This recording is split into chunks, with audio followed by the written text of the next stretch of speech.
because it shows like who am I, and what am I gonna do here with you guys to get their attention even more. So I think having this bridge in this kind of form really links like why am I and why am I here?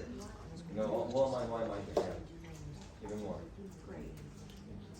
My intention in building this course was to give everyone a way to move into flow at every stage of the coaching journey.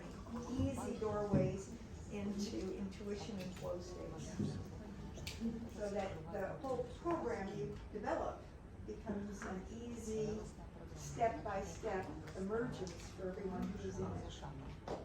Great. Who else? What did you get from this exercise? Anyone? Now, let me tell you what some people say. See, I noticed there's not so many hands going up this time because it's not at the top of the logical levels. This is where we experience passion and purpose up here. And so as soon as we get down into the details, and that's where we are now, it's a matter of linking it back to that all the way. And when we do, then we experience, yeah, this is of value, because I'm linking everybody across the bridge to the value that they started with. So at every level, we're constantly moving people back up to value so that they get their energy again. See, our motivation, everyone, comes from value. That's where it comes. And if you get too far into skills without motivation, they'll start looking at their watches. They will, or their cell phones.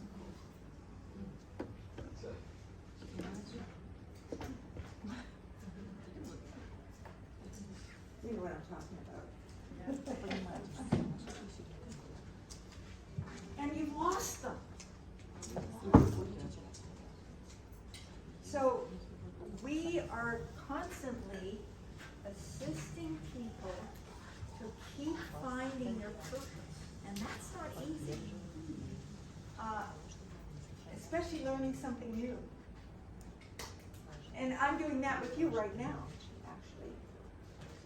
And yesterday I invited you to find a goal that was a big one. I said, over the top. Sometimes we call them big, hairy, audacious goals. Have you ever heard that term before? BAG goals. B-H-A-G. Big, hairy, audacious goals. Gorilla goals.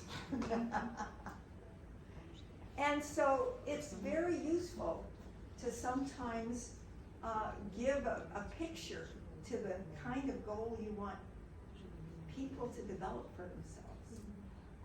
Now that's very different than a meerkat goal. You know what meerkats are like? Meerkats, they form little teams. And some of them will go off and they spend the day getting food, and they leave one poor meerkat sitting at the nest, guarding everything. And he's there being on target, but clearly not wanting to. He's hungry like everybody else. So a meerkat goal is something people do dutifully, but they don't want to. Some people may come into your course like meerkats, and they'll dutifully do what you tell them to, but as soon as they leave, it's like, oh, holiday again. Finished. Oh. We need to connect people to their purpose, to their big, hairy, audacious goals. And only then do they genuinely connect to their heart. And what's the third kind of goal? You know, that people connect to? I call it sometimes, some people come in as observers. They're eagles. They fly in, they sort of look around, and they're overviewing everything. And that isn't a goal state either. That's too much overview and not enough engagement. It doesn't include all the logical levels. Think about that. some of you may be overview specialists. I'm not pointing to anyone, but if you're an overview specialist, you may notice that when it comes down to diving into doing the work, it's a little harder. It's like, do I really want to? What are your thoughts about what I'm saying, everybody? I'm talking about people in your courses, of course.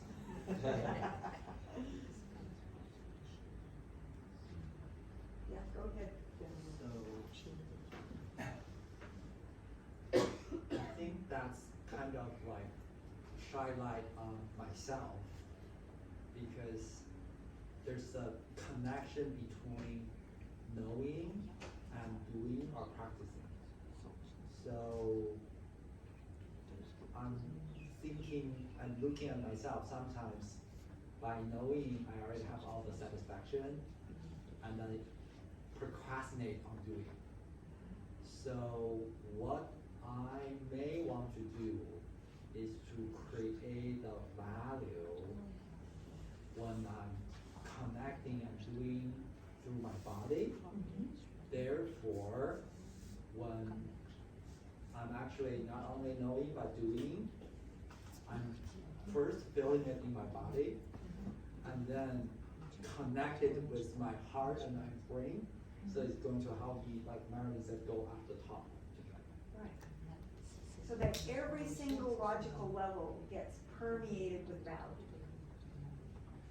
And so as we introduce, well, I haven't got our picture up anymore, but as you introduce from what to why, that's what you're doing again. You're bringing back the value of everything, the whole, as much as you can. Reminders of purpose, intention, reminders of aim, reminders of whatever brought them to your course. And then, down into the practice. Practice isn't easy, is it? No, it puts you on the spot. And so, we're not doing the second half of the program here in this course, but when we do, we go a lot into how to keep inspiring practice. Because often you have to tell them, then you tell them that you told them. You need to give them 3 tellings, you know, so that they actually see the picture of the actions, what they're going to do, 3 different ways. And then you need to send them off. Hey, 1, 2, 3, go! Let's go, everybody. Let's get it done. And then you go around, and about 25% of the groups won't have started yet. They'll be discussing doing the exercise rather than doing the exercise. And that's, of course, with people who haven't had a lot of experience. You might be new in your programs, but you will probably have lots of new people in your programs who've never done anything like what you're teaching before, right? So treat them with dignity, no matter what they're doing.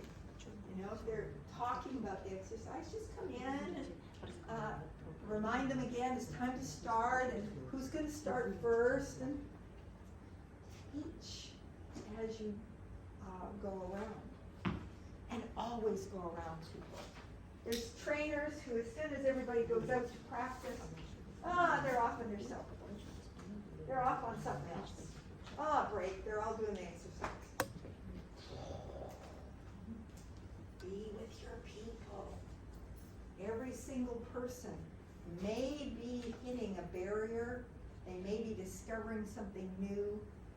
If you are there with them and they experience that you can listen, many more people in that learning group will really learn. Now, we're moving into a very interesting phase here, because I want you to begin to really think about what you're here for. I know that some of you have been treating the whole topic of going out and training right away quite lightly. For whom is that still a, well, yeah, maybe kind of topic? Who's got a yeah, well, maybe on it? Anyone? Okay, 1, 2. Couple. The training. Yeah. That's fine. I want to inspire you to really make it real. Now, some of you have been training for years, and you're saying, okay, what new is Merrilin Atkinson going to provide? And I want you to not look so much to me as to what you know would be your next level. What would keep you really inspired as a trainer? What do you need to be getting from training? So we're going to work with what we call 3 wheels now. First wheel is, if you're going to really become a trainer, this part of the course is, if you're really going to become a solution-focused, inspired kind of trainer. And that's different than many other kinds of training. The first wheel is the wheel of selling yourself. You need to have people who are going to invest in your training. Who will you promote yourself to? And how do they need to hear your introduction? What will they be listening for? How will they know that you're the one to actually come into their company or be paid by them for what you do? And so if you're doing an introduction, if you're designing a course, if you're in some way having that course meet their criteria, what are the elements? Now I drew something you all know how to use, which is a wheel. So on a wheel called creating a course that the organizers want, how does the course you have in mind fit? How does it fit? See, it may or may not fit, and you have to look. Can I take what I want to design here now out and actually find buyers for it?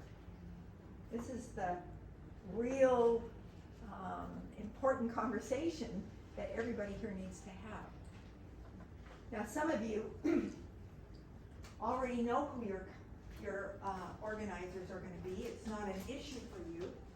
And so the next wheel that you need to design your course for, what do you think it is, everybody? The participants. You got it. How will they know that they are getting what they think? What will they lead with? Where they give you a great testimonial, tell the organizers this was really useful, you gave us exactly what we needed, whatever it is. But more than that, how will they lead in such a way that you know that they're walking out in different shoes? That training that you delivered was transformational. So the first one is the organizer's wheel. What are the elements that you need to make sure are in the course for the organizer?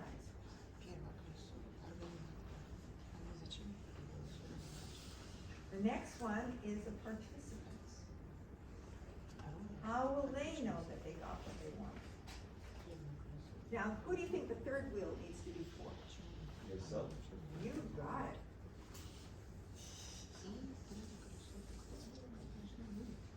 Oh, I did that wrong. It's a bend in the paper, everybody. I'm sorry. Which page? 30. Okay. It's in your materials on page what? 30. 30. 30. Good. So he's already looked at that. Hey, let's take a look on page 30. That's very Makes it easy. And Maria doesn't have to throw things up on the whiteboard. Okay. Developing short workshops using 3 wheels for planning your goals. And now, this last wheel is really important, everybody. You know, I've been teaching this trainer's training for 20 years, at at least. I've taught it at least 150 times. Maybe it's 25 years by now, probably is. And every time I teach it, it's never quite the same, of course. But every time I teach it, I look forward to it. Now, put yourself into your shoes teaching the course that you are designing or wanting to design. Think of yourself teaching for 20 years. How could you make it a course that you will be excited to teach 20 years from now? What would be essential for you? That's pretty interesting, isn't it? Yeah. So if you want to be a trainer, that last wheel is pretty critical. Because yes, you can do this course and get a certificate, and you go back to your company, and you can get it a couple of times, maybe doing some specific kind of small program, and people will say, oh, that was interesting, they'll all go different directions. And you may feel disappointed because the room didn't light up. You know, fire didn't start. People didn't say, I want more. And if that happens, there's something that you haven't quite touched in the middle wheel. But what if the same thing happens to you? You do it several times and you say, oh, well, I got that one done. I know how to teach that technology. I know how to show that, blah, blah, blah. And you're cooked. Is it worth your time and energy? So how can you make it something that you'll light up? Thoughts, everybody? Does this exercise seem a useful one? Very much so. Yes, I never think about myself. You never think about yourself. I Say more. didn't really put this kind of real thing, but I seldom to think about how, what did I get from the thing, the session. I mean, when I deliver training, but I always think about arranging and participants. Okay, and How what about happens myself? at the end, Maggie? I feel like, it's kind of completion. Uh-huh. Do you feel like you want to do it again? Yes. Okay, well then, what I suggest you do right now, there's something you're giving yourself here. Take a moment and look at it from 1 to 10. How much are you giving yourself back? It'll be an opportunity to learn of some kind, an opportunity to grow of some kind. It may be a connection to intuition of some kind. It may be a way that something's shifting in your life in other areas, your family, your children. You come home and now you're able to be and with other people in a different way. Find out what it is and then build more of it. What about you, cousin? It's very important because it's not about just only starting, it's about the continuous journey that's like keeping you going. What's keeping you going is really important. And I realized this, like, because I do give some stuff with my friends and family, everything. And when things get dull, sometimes it just feels like a routine. So what can I do to make it even more exciting for me before it's exciting for others? Because I know I was excited, I can reflect that on the students, on the participants, on the materials and everything. So it's essential to know what is essential for me, basically. I agree with that 100%. This is very nice. So, we're going to do the first part now and the last part a little later. So, when you actually go to train, you're going to take what's the most essential ingredients of all of these and create a critical factors wheel that you can reflect on and notice at any given point in the future, because it'll contain all the key areas. Yes? I was wondering if we are not working with organizations or in a corporation, what would the stakeholder wheel look like for let's say a coach working on its own, not with the organization? Well, the thing is, how are you gonna be doing training? It's coaching is one thing. We can always find clients. We've got the internet, we've got all sorts of ways. Unless you've got a business running internet marketing and you know how to find clients with any topic. Some of you may. That's what I do, so I was wondering. Oh, so you feel you can market yourself for anything? Yeah. Okay, we're gonna have you give a little talk here later to a bunch of other people who are very interested in that. Maybe you can sell your services. Actually, I have a marketing course in Ericsson. In the platform. Yeah. Oh, that's great. Okay, so what you can do then is, if you don't have any essentials for arrangers, just start with the last 2 weeks. Okay. So this time we're going to do it differently. You're going to work on your own. Or what does that paper say? Let's just take a look at it. Page what? 30. Page 30. So this is a private exercise for a moment or two anyway, and later then you can debrief. So eventually you'll get into triads, but it'll be a different triad. You've been in one group of 4. Now you're going to be in a triad of other people, and you'll discuss your 3 wheels. So first, take a few minutes, and it says 40 minutes here for the whole thing. But actually, I don't think we need that much time. Probably about 10 minutes per wheel at this point. Now you can continue to work on it. It's very useful to get into a triad and discuss, because you'll learn a lot from other people. So if you've already met some people here who have interests like your own, oops, what?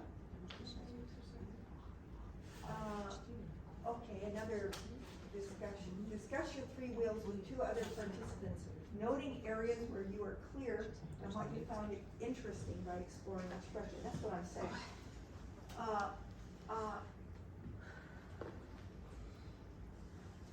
So the debriefing is very, very useful, because what it will do is allow you to widen your perspectives on what's important. Then we'll bring it back here.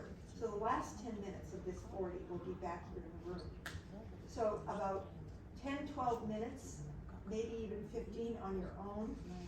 Then debrief about 3 minutes each with each the members of the team, another 10 minutes, and then 10 minutes as your nice small group back here, so that we can learn from each other. What did you discover?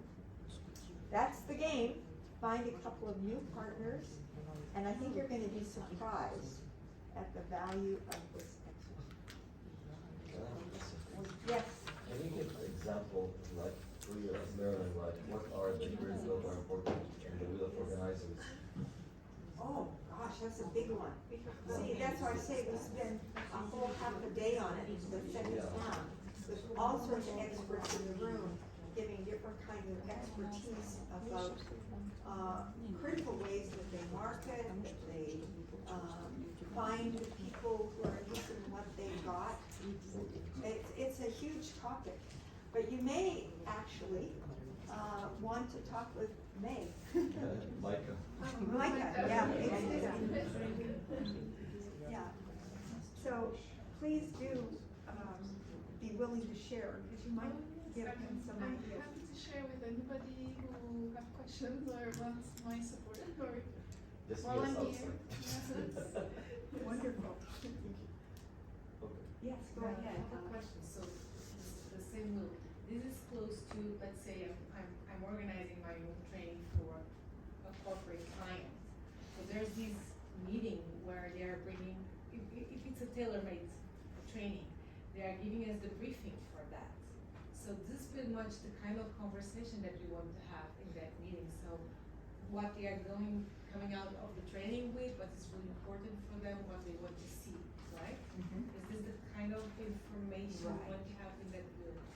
Well, people who sell courses to corporations can tell you a whole lot about great ways to do that. First of all, discovering the particular needs of that corporation, that's almost essential. Are they really looking for what you are selling? And how can you shape what you are doing in such a way that it matches what they, at this point, think they need? So for example, we're doing a lot of selling coaching, and we don't call it coaching, we call it consulting. Why? Because a lot of corporations, depending on their spiral dynamic level, much prefer consulting to coaching. But in fact, as soon as they get in the meeting, what they want is coaching. Do you understand, everybody? Yep. So we package things in such a way that they are interested in the result that we're willing to stand for. And we do stand for that result. No lies in this process. It's a matter of genuinely making sure that we can speak to what people understand. Does that make sense? Yes. Using your language. So there's a lot of things that you want to learn about how to package what you're doing. And that's why we spend quite a bit of time on it on the second part, because it's a big conversation. Paul Gosson is arriving here, I think, tomorrow. He's in charge of corporate sales for Ericsson, and you may want to discuss with him. He's got lots and lots of experience and knowledge about this whole area. And I don't know if he'll look into the class. He will, I'm sure, on the last day. He'll be here. I don't know how many hours, 15 hours from Canada. What he'll be like, probably standing with luck. And, but you can ask him questions as well as Micah. And you can also come to meetings, because what we're going to be doing is really discussing Ericsson's corporate sales approach, as you know, through the teal doorway, which is for us a very important framework for people-centric, solution-focused programs. Okay, so, and the final thing you can do is put a question on the parking lot if it's very specific. Okay, let's go and take our at least 10 minutes to think of areas of your wheel, and then jot a little, you know how to do it, everybody. Put a mark across at where you are with that area. How well developed is it for you? Is it something that's a 1 out of 10 or a 2 out of 10, like you don't know much about it? Or is it an 8 out of 10 or a 9 out of 10? So please make these wheels come alive for yourself. Let's start. Define trios. Are you leaving? Okay. A different trio, everybody. New faces. New faces. So what can we, everybody wants to do?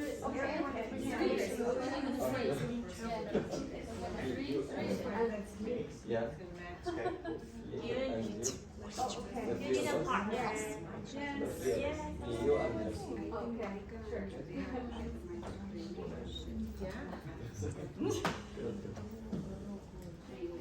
Fine. So we need one more person? We need some more different person? I think you found You have some more? Perfect, that sounds great. Yeah. Let's do We need one more.